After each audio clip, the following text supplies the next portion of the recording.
Now the clock is ticking for those new petrol and diesel cars that are out there. What am I talking about? Well, in just 9 years' time, a short 9 years, that is the time that it takes a veterinarian to become qualified, would you believe? A lot of training required. Anyway, in 9 years, by 2030, there will be no new internal combustion engine cars on our roads, which is, well, it's a pretty big transformation. This is the biggest change that we've seen in the automotive industry since the automotive industry arrived. And Boris Johnson is calling it the Green Industrial Revolution. We are very excited about it, and we've had a lot of questions from you guys. So here we go. Okay, I'm going to start. One of the main ones we've had, Gin, is people just want to know what the government has actually said about the ban on petrol and diesel cars. You know, what's the basics? It's still quite confusing, actually. Yeah. So it was going to be 2035, but the government has now brought forward the sale on the ban of new petrol and diesels to 2030. Right. Alongside that, they're pledging to invest £2.8 billion into, and I quote, electric vehicles, lacing the land with charging points. Lacing the land. And that was Mr. Johnson. And creating long-lasting batteries in UK Gigafactories. Now, of course, the confusion really comes around hybrids, because at one point the ban was going to be across both in 2035. Hybrids do get an extra 5 years. So to make it absolutely clear, from 2030, you won't be able to buy a purely petrol or diesel powered car. But you will be able to buy a hybrid that can travel a significant distance until 2035. Yeah. Right, okay, get that into my brain. I think nobody was really surprised by this. And I know I spoke to Grant Shapps, the Secretary of State for Transport last year. You did quite a few chats with him. I did a few chats with him. And he incidentally is a Tesla owner. And one of the questions I asked him was, do you think that petrol and diesel cars would get the green light today? Would they be allowed to be made? And his response, and I quote, was, my God, no. We will look back and think we actually allowed vehicles to pump out noxious fumes and to let kids walk past this to go to school and thought nothing of it.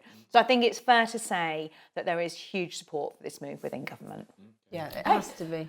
So right, I've got another one. Okay. Nikki, let's throw this one over to you. Lots of people just asking why. You know, yes, we know roughly it's about making, air quality better, but why? What's the thinking behind it? Well, I mean, I think obviously the obvious one is clearly we want to all live in a cleaner, greener world, but the UK government have committed that by 2050 they will eradicate the UK contribution to climate change, which is that's a good massive thing. commitment. That's a really good thing. We want clean air, don't we? We want clean air. And also you've got to remember that transport basically contributes 25% towards those greenhouse gases. So it's a massive sector that we really need to look at. So that's why obviously electric vehicles on our roads are a huge priority. Also, we've got to talk about electricity being the fuel now. Now, it's much easier to make that fuel domestically within the UK. We no longer have to import the fuel, thinking about solar, tidal, wind. It's much easier for the UK to produce that domestically, as a renewable, of course. And with time, obviously, the grid is going to get cleaner, so your electric car will get cleaner. Yeah.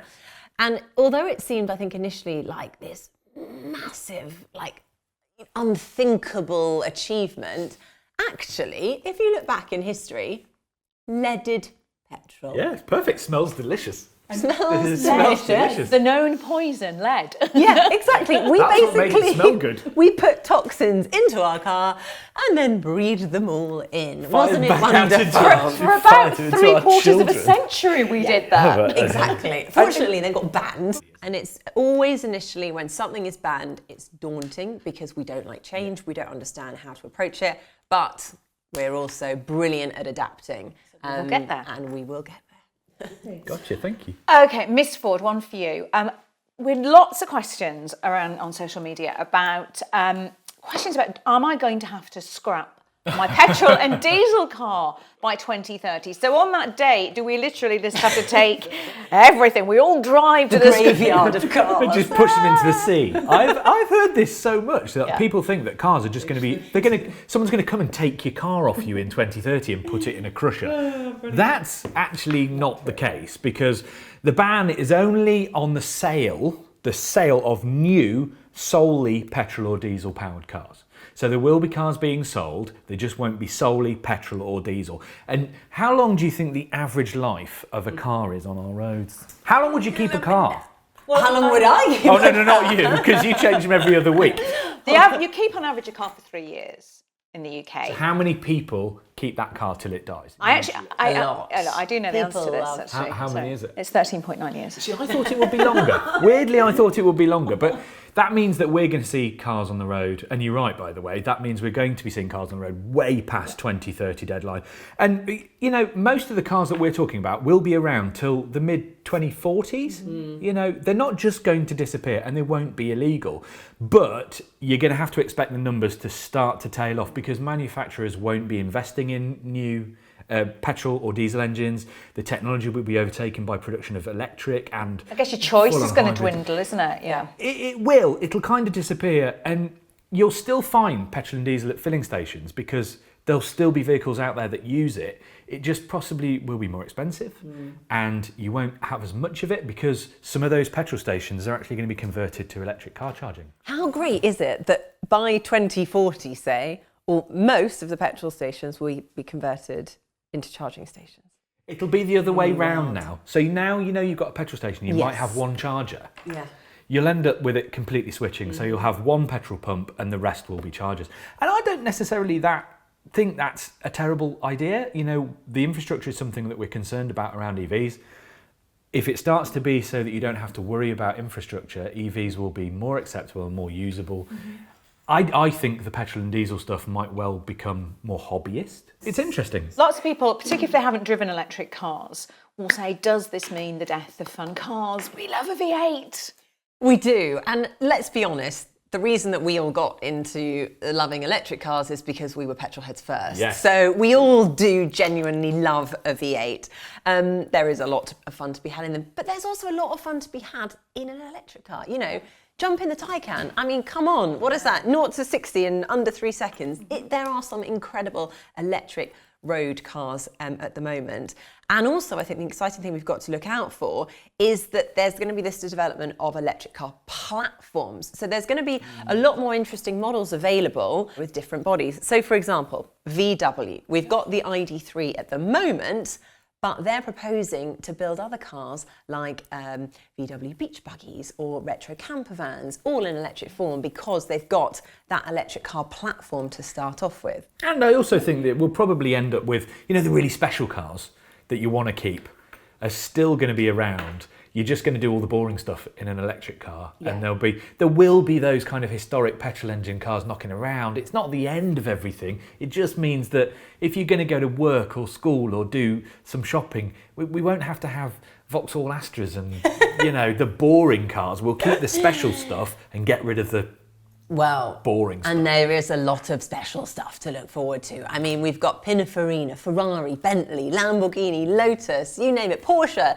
They're all doing really exciting things with electric cars. I mean, I always remember going up to like Knightsbridge and hanging out and trying to spot the supercars. We'll still get to do that. It just won't have quite the same sort of atmosphere with the noise of the engine. You worry about that, don't you? I do worry about that. But I'm hoping that the younger generation will still fall in love with cars for different reasons.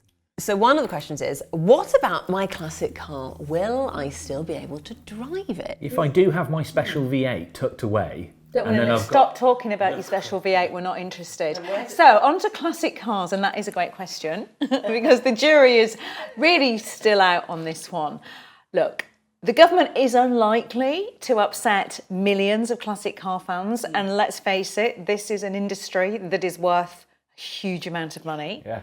So it's a tricky one. So there's flat cap sales. Yeah, alone, yeah. So it's there's two schools of thought really. Some experts predict that the demand for mainstream classics are going to fall. So actually, you know, you've got the elite classics, you know, an Aston Martin DB5 or a Daytona.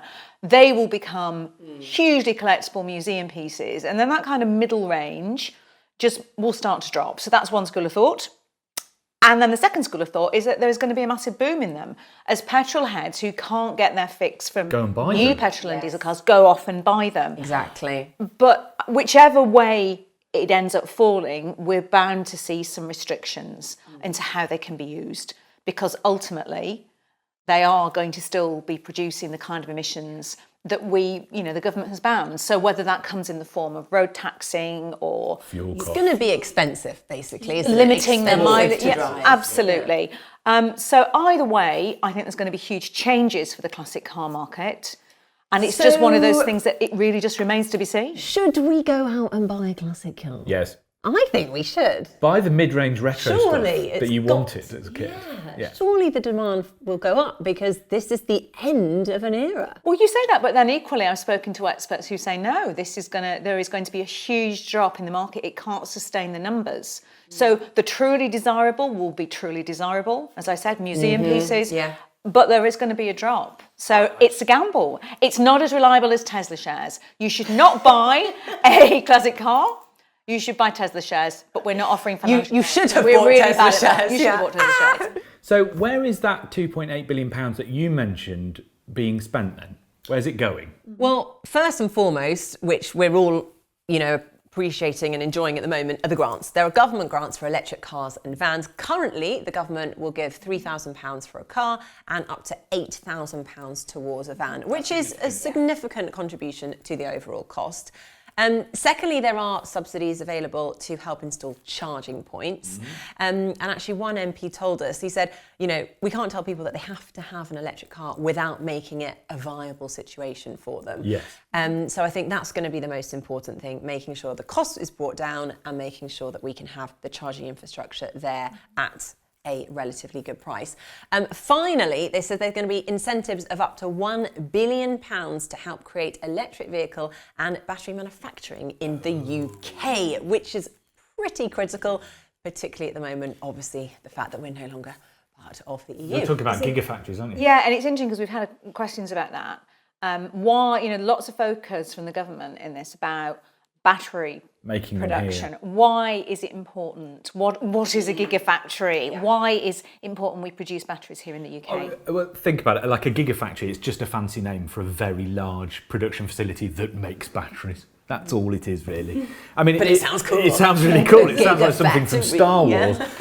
But it makes sense to build them as big as possible because they're very complex when it comes to moving things around. And obviously, with economies of scale, the bigger you make it, and you could increase efficiency because you can produce more of whatever it is you're producing. So you could have a gigafactory for anything. It doesn't have to be for batteries. Oh, don't ruin it because we kind of. It does sound cool though. But the thing is, we need them because if you think about making all these electric cars, they're all going to need batteries, and doing it in the UK is obviously very, very relevant considering what's happened with Brexit. And if we have the production here, we can keep up with the demand for electric cars, which is sort of supply and demand. It makes sense. But if you're supporting the development of manufacturing in this sector, the government will help the UK industry, and I'm going to read the quote now, and support big car makers like Nissan, Jaguar Land Rover and Toyota, because the battery actually makes them about 25% of the cost of a new electric car. It's like something you were talking about earlier.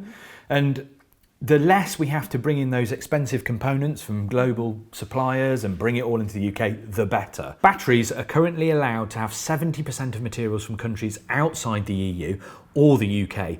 But from the 1st of January 2024, that requirement will tighten to 50%. It's only a 20% difference. It's a massive difference for our car makers. The government needs to put their money where their mouth is with that. And also, we're brilliant at doing things like that. We are a nation of brilliant engineers, so We it need makes to do sense. it here. I'm going to cover off a couple now that we get asked a lot. I think that all of us do, and it really does fit with this ban as well. Electric cars aren't suitable for my journey. What am I supposed to do? Where are all these cars going to charge? I live in a flat. Understandably, we've talked about the daunting change Real that's coming concerns. with this. Real concerns. Do not fret. All will be okay. For starters, 9 years, which is what we've got left. It is a lot of time. I mean, it's huge. I think if you look at the development over the last 10 years, the range of pretty much every single EV has doubled. But not even that. If you think a decade ago, we'd never heard of a Kindle, an iPad. Really? Tesla hadn't been launched. There was no Tesla, A world without Tesla. The Nissan Leaf. It was just about around. So, when you look at how much car tech has evolved. You're right. It's going to carry on evolving, and, electric cars will become cheaper, they will become easier to charge. you know, they just will become easier to live with. So a lot of those worries about, you know, them not being suitable for your journey, those are going to start to disappear quite quickly. We're going to make huge leaps as and bounds. everything sort of And grows. even in the past year, you know, I think maybe it was a bit of a slow start, but even just in the past year, the change has been huge. So if you think you do that 9 times over, it's a really exciting future. Do you think it's going to accelerate at the same rate, or do you think we've got more of it? Because we seem to have gone through this real ramp, haven't we, where things have changed quite a lot. Do you think that rate of change is going to be different, or we're just going to keep... I think it's got to keep going, different? because if you think, you know, okay, so we've now got 34,000 chargers in the UK, but by the time in 9 years' time, we need to have hundreds of thousands of chargers. So that's just got to keep on going. And then you don't worry about taking your electric car a further distance, because you know you can charge it up. And you know you can charge reliably. And I'll have robot eyes. And Tom will have robot eyes. We could go on, we normally do, but I think that's the basics covered. Pretty much. Absolutely. But what do you think about the ban? Do please let us know in the comments below. We know there will be questions that we haven't discussed and debated and talked about. So if there's any points that you have you'd like us to look into, let us know that as well. And if we've got you thinking about making our own switch to electric car, check out some of our reviews. And don't forget to subscribe to the channel so you know when our latest video has landed.